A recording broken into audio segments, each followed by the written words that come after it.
Hi.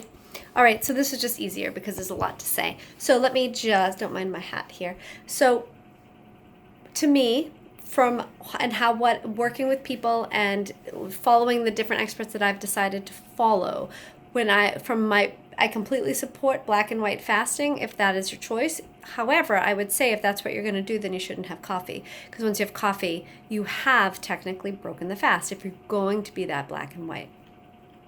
To me, though, if you really think about it, salt would be less of a break than coffee, because coffee has some calories. It does start a metabolic cascade of processes, where salt is just a replacement of an electrolyte.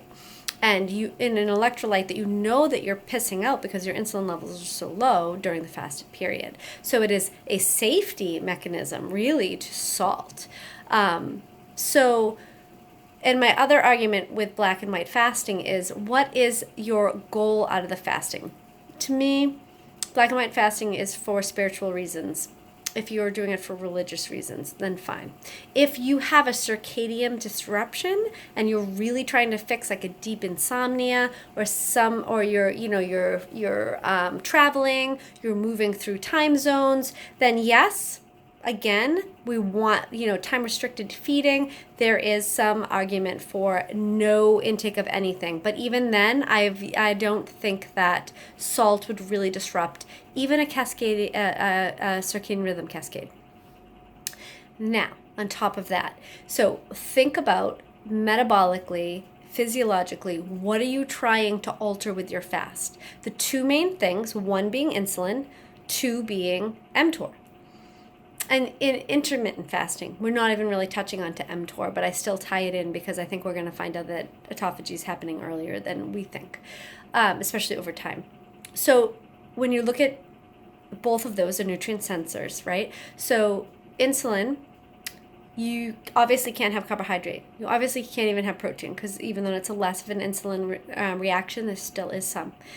Fat gets a little bit, there are some people that fat fast. So some people that I have that struggle with fasting, and as they transition into that, especially people who are lower carb when they're eating, I actually allow for some whole fat, because you're not going to have that much of an insulin response.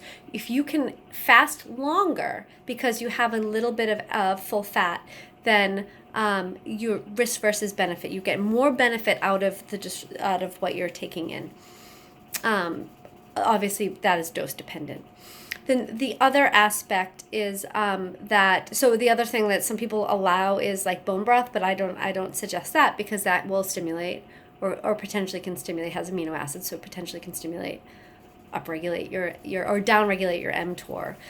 Upregulate your mTOR and shut down autophagy. Now,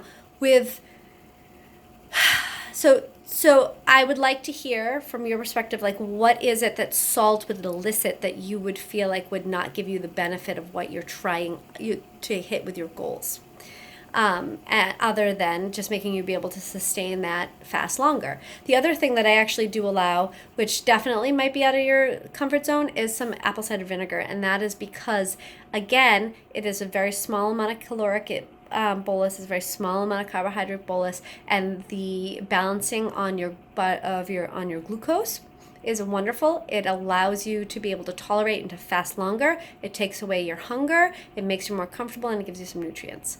So I generally say that you are still within a fasting window if you take coffee, tea. Some people don't allow, flavors in their seltzer waters. I don't want any fake sugars, but if it's like a naturally occurring flavor, I also think that's okay, because I have yet to see a single person have that stall them. It allows them to enjoy a little seltzer water. I have taken it out, put it back in, taken it out, put it back in with so many clients. Has never made a difference. So fat fasting sometimes can make a difference. We pull that out later after people are fat adapted. I don't always encourage fat fasting when somebody's eating a regular standard American diet inside of their fast feasting window. But even when you're eating a regular diet inside your feasting window, I always suggest salt, apple cider vinegar, coffee, tea. But of course, if you want to stick to black and white, but I'm going to give you shit about your coffee, because salt is going to be way less detrimental and it's just going to be beneficial. So think about what your goal is, what's happening physiologically when you take this thing in. It's not a switch. Fasting isn't a switch. It is only if you're really thinking on a circadian level. So share your responses. I'm very interested. And I'll talk to you in a little bit.